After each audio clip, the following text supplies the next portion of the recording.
Good afternoon, ladies and gentlemen. Welcome to this Tuesday, April 4th, 2023, Berkeley County Board of Education Budget Workshop. I call this meeting to order. I declare a quorum is present and the media has been notified. Do I have a motion to approve the agenda? Make a motion. Second. There's a motion by Mr. Ramsey, a second by Mr. Henson to approve the agenda. Is there any discussion? Hearing none, we'll call the question. All in favor, please respond by saying aye. Aye. Opposed, nay. The ayes have it, 5-0.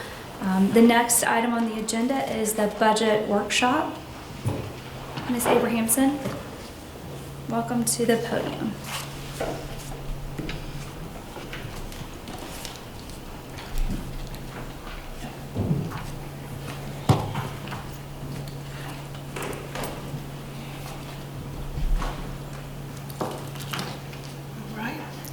Good evening, Vice Chairwoman Wofford, board members, Superintendent Dixon, and cabinet members.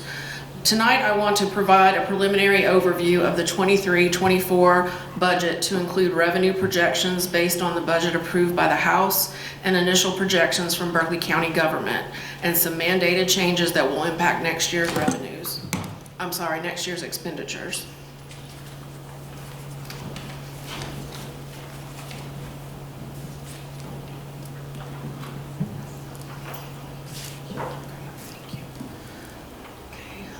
The following, some additional state categorical funds are being rolled into the general fund, adding to what we backpacked into the general fund last year.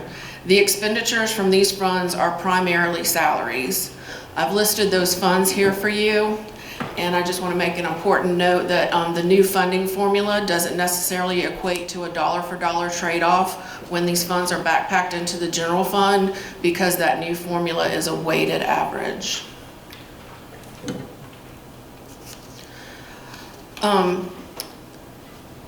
The state has mandated increase in teacher salaries by $2,500 to get the minimum teacher salary at $42,500. Currently, Berkeley County School District's minimum teacher salary is $42,627, and the goal of the state is to increase this minimum teacher salary to $50,000 by 2026. Currently, we're projected to receive an additional $30 million in revenue over prior year funding, and this is based on the county and the House projections that we've received thus far, and is subject to change as we receive the Senate and the final projections in June. There is a mandatory 1% increase in retirement for the employer portion, bringing it from 23.81% to 24.81%, and we're going to realize a 5.56% increase in PIBA benefits. We kind of mimicked what we did last year as far as the budget process. We created an interview team with representatives from academics and innovation, admin support, facilities, finance, human resources, special services, and technology, and we conducted a virtual interview with each school principal. We utilized a questionnaire with some guiding questions to help us determine the school's needs, and those areas included personnel gaps, allocations, special funding, travel, supplies, and athletics. We also asked our departments to review their current year budgets and submit budget requests for fiscal year 23-24, and finance is still working, since we're in the preliminary stages, with schools and departments to refine budget requests and ensure they align with district goals and budget constraints.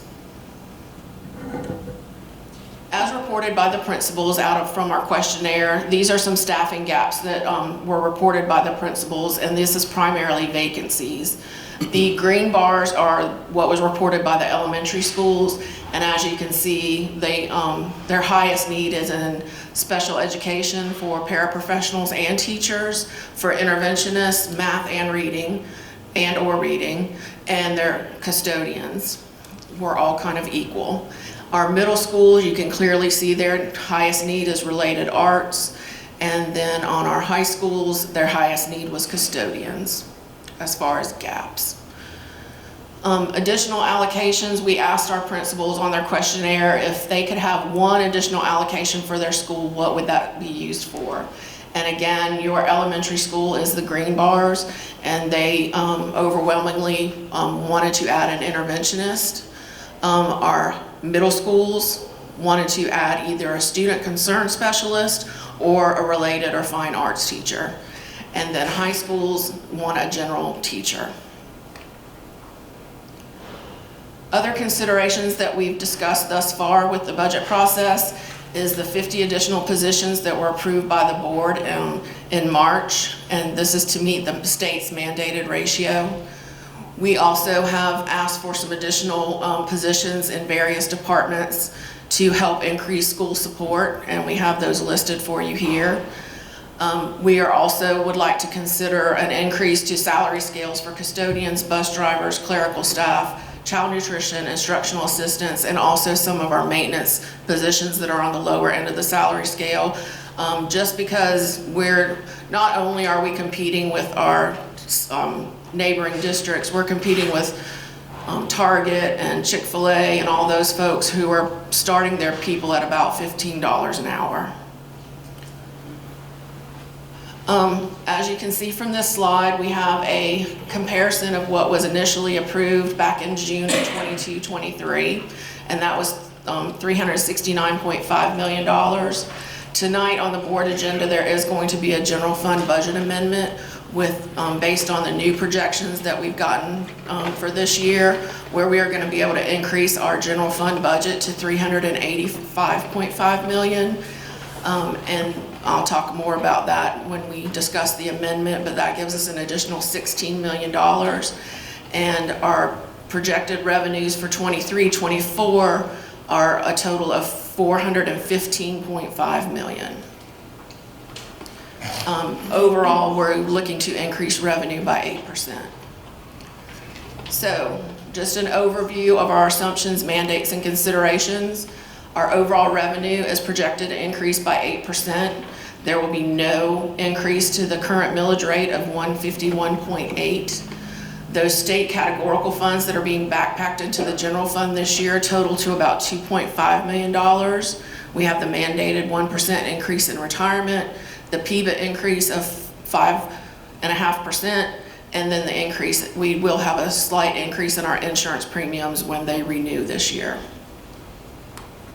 So breaking that down and adding some dollars to those mandates and considerations, you see the $2.5 million for those state categorical funds that are being backpacked into the general fund. We assume a step increase for all eligible employees. Mandated increase in retirement of 1% is about $2 million. Our PIBA health insurance increase of 5.56% is about $800,000. And then our increase in insurance premiums is about $206,000. That totals $9.7 million. And then the positions that we approved in March for growth is $3.7 million. And then the additional positions that we've requested on the previous slide is about $4.4 million, which is a total of $8.2 million. And as you can see, those combined are nearly $17 million or $18 million, so that $30 million that we're realizing is going to be eaten up pretty quick just by the mandates and the considerations. Administration wants to, and I know this board wants to consider prioritizing employee pay. I've given you a few scenarios here and what that impact will be on the general fund. If we increase all employee pay 4%, that's $10.7 million. At 6%, we're at $16.1 million, and at 8%, that's $21.5 million. How that looks now, based on preliminary projections, you can see we're very comfortable with the 4% step increase, which is mimicking what we did last year, and providing the step increase for all employees. So with that 4% COLA and the step increase, we would have a surplus of $4.3 million based on our current projected revenues and expenses. If we went to the 6%, we'd have a $1 million deficit.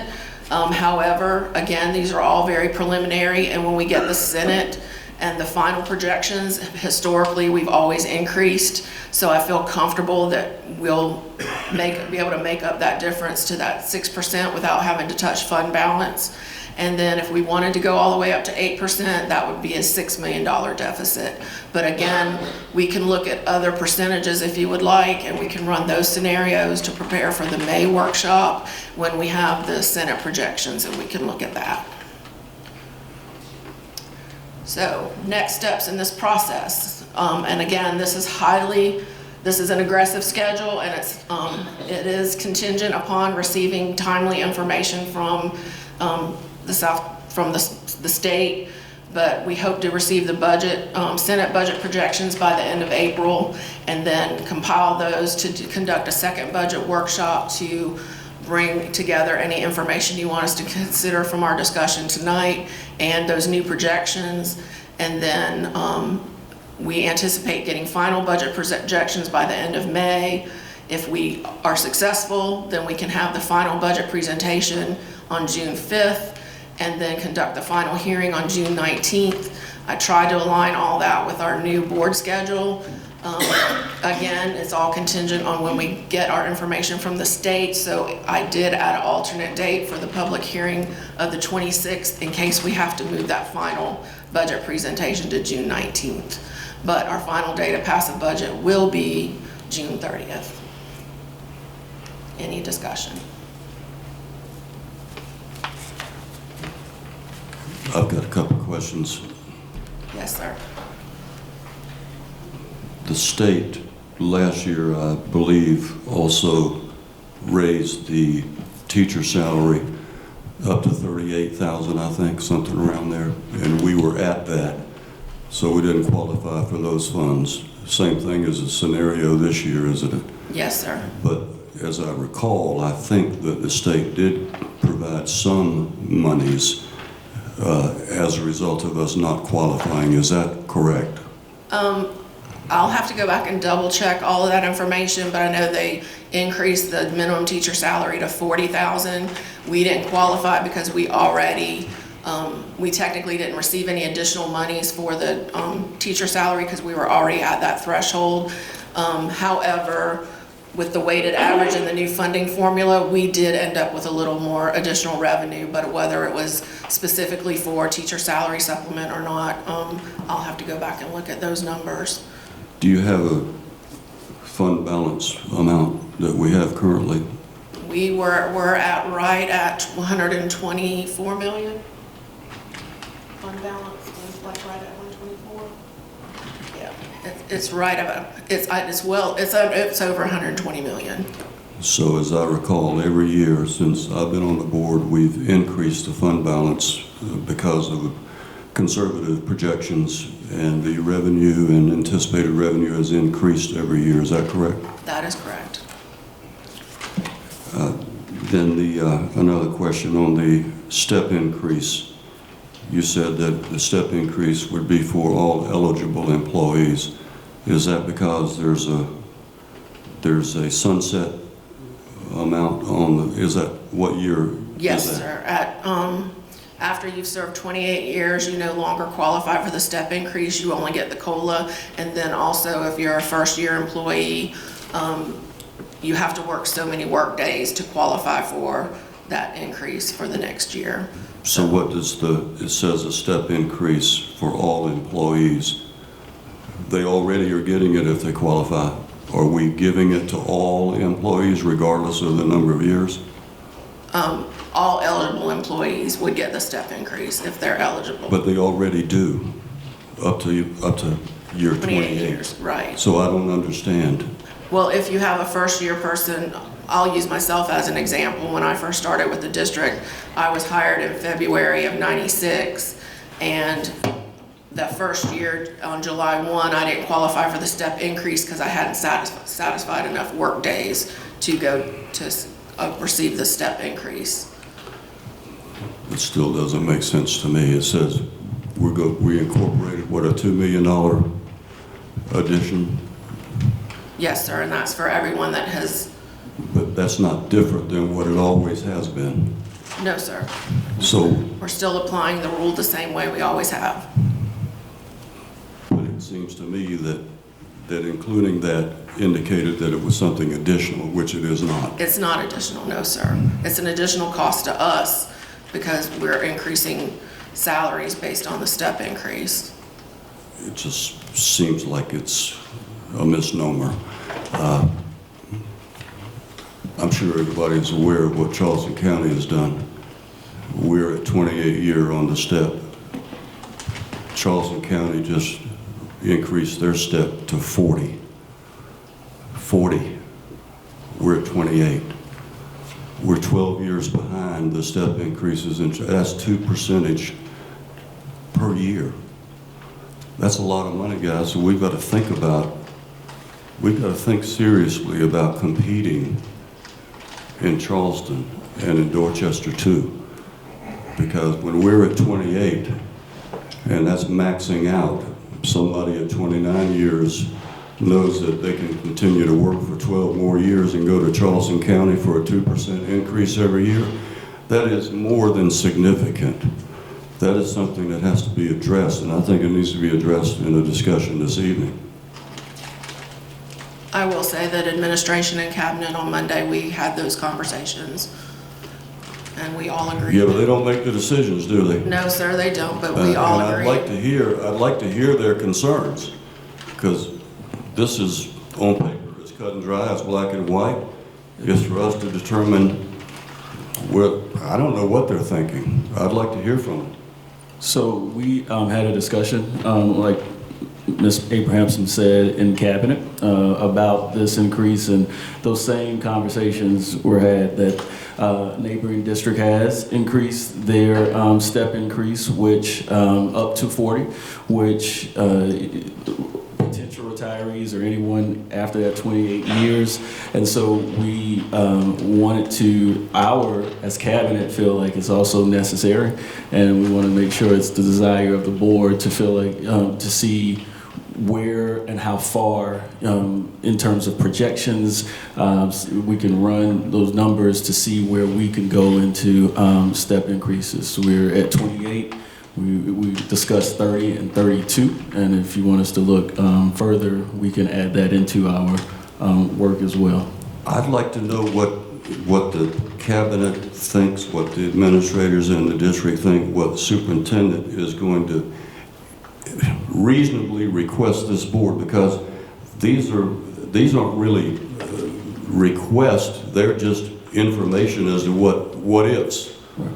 I'd like to know what the administration would like to request in terms of a percentage increase, a number of years step, and so forth. So, but I have some thoughts of my own, but okay. I mean, I don't want to take up the whole time with the board and conversing, but I do have some thoughts. So we do believe that we need to take this seriously and look at some increases. And so what we'll do is run the numbers and see how it works into the budget projections and bring back a recommendation from us. But if you have a recommendation, we can look at that as well. Then I'd like to make a recommendation. I'd like to state some, because I've done a little figuring on the 4%. Between the 4% and 6%, there's a difference of $5,393,969. The same differential between the 6% and 8%. The total difference would be in deficit would be for the 8%, $5,393,968. for a total of $21.5 million. If we take it a step further to 10%, you still have the same differential, and it would be, instead of $6,458,772 at the 8%, if you go to a 10%, then it would be a deficit of $11,852,740, because there's a differential there of $968,000. So what I'm saying is, I would like to see us consider a 10%, and I'll tell you why. Charleston is in the process of considering at a minimum of $50,000, a minimum, and upwards, which has been recommended, upwards of $58,000 for a starting salary, first-year teacher. Ours is at 42.6.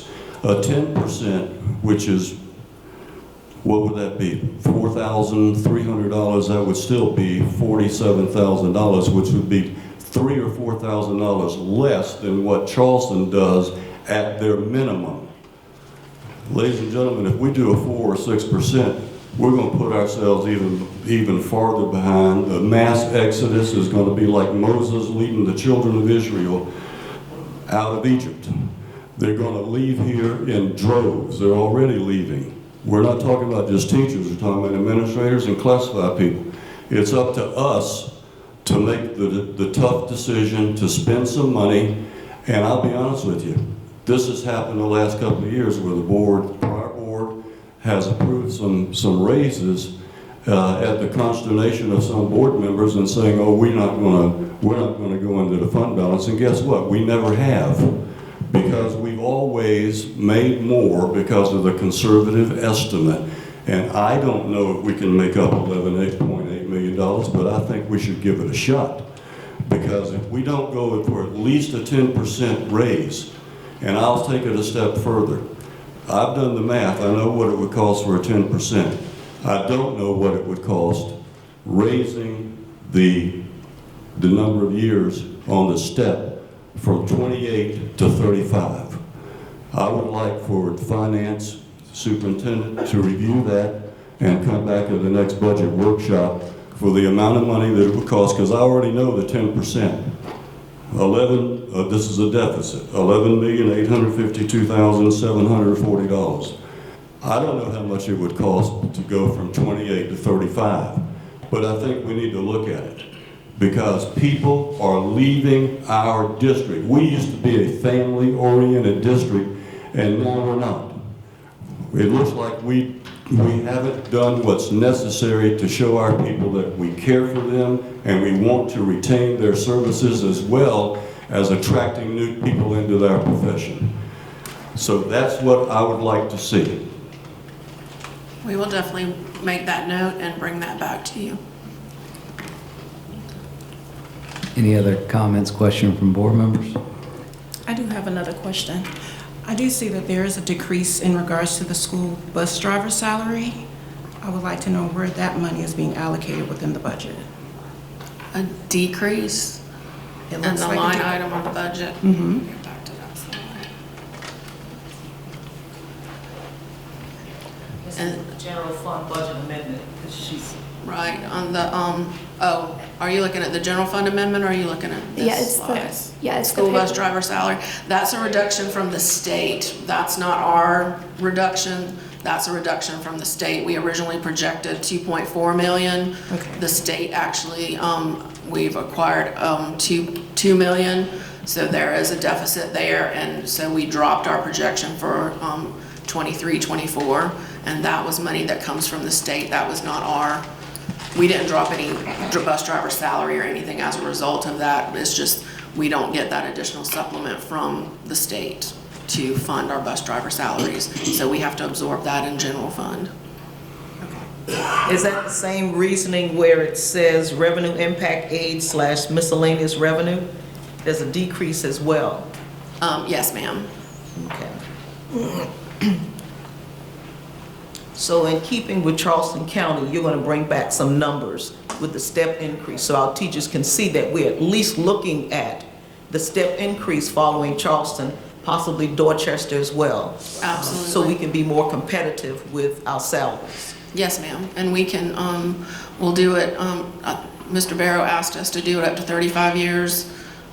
Is that amenable to the full board, or do you want us to try some other scenarios? Can we try more? Because we do have teachers that have more than 35 years. Okay. Some of them are closer to 40. So if you would extend it out just a little more. Okay.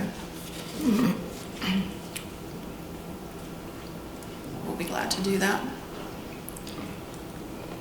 Any other questions? I want to ask about housing. How does that fit in with Berkeley County? I know we don't offer it now, but that's another thing that Charleston County is offering, housing, or an allowance for housing. Is it possible that we could look at that as well and propose something in the budget for housing? Because we do have people coming in looking for apartments, but if Berkeley County has a set of apartments or has an agreement with some rental agency company where, you know, we could get an apartment cheaper than the going rate just for school district employees. Of course, there would be stipulations on the length of time and who would be there, whether they're single, married, children. You know, if we could look into that, because I think housing is so important since a lot of our people are coming from other states. Yes. Just a thought. Board member. Okay.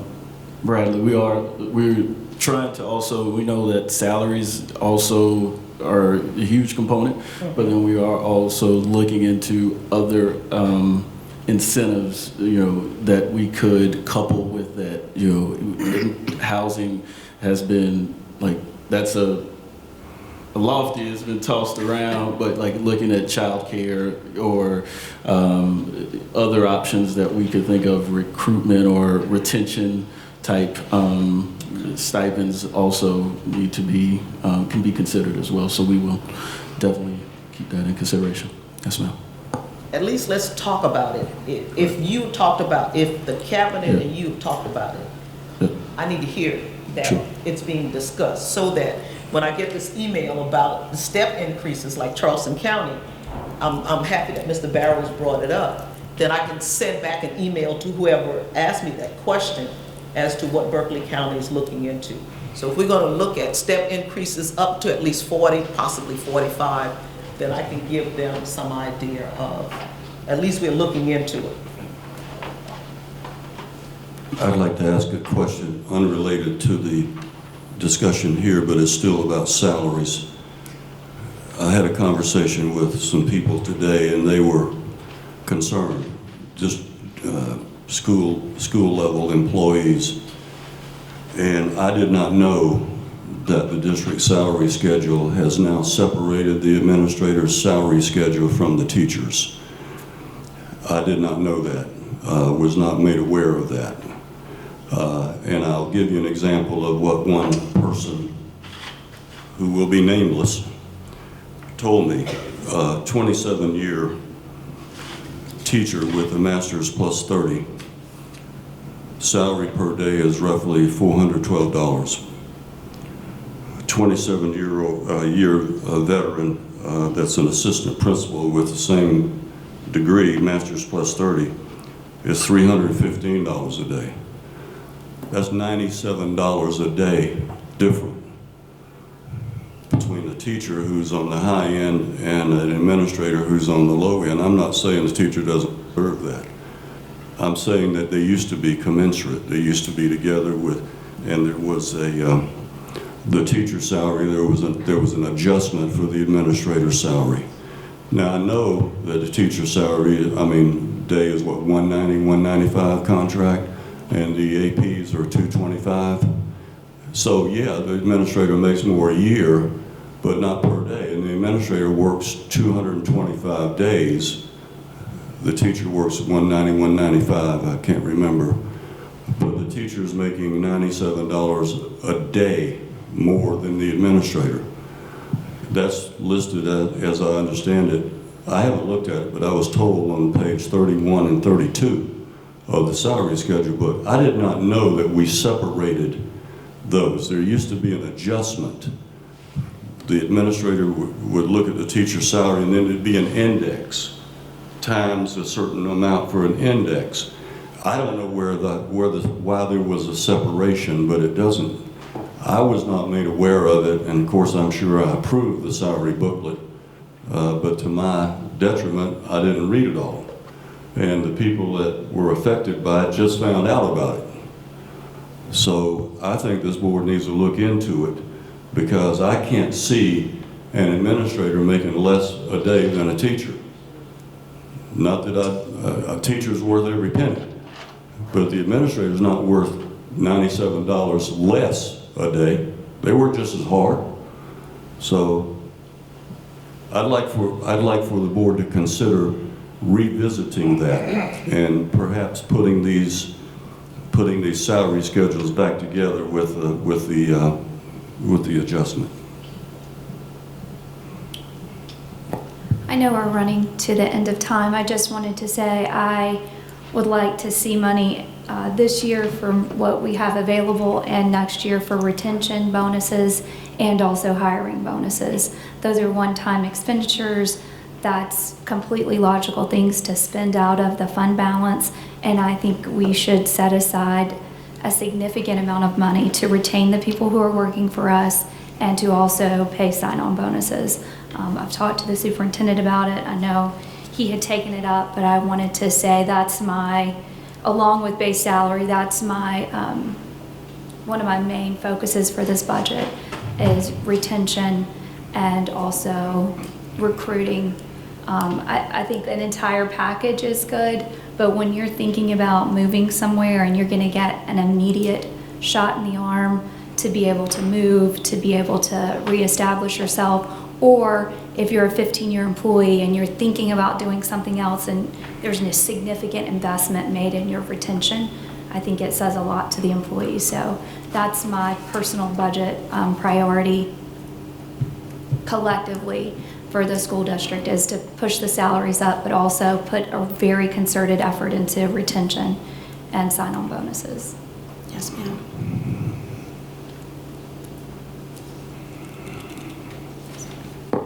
Anybody else?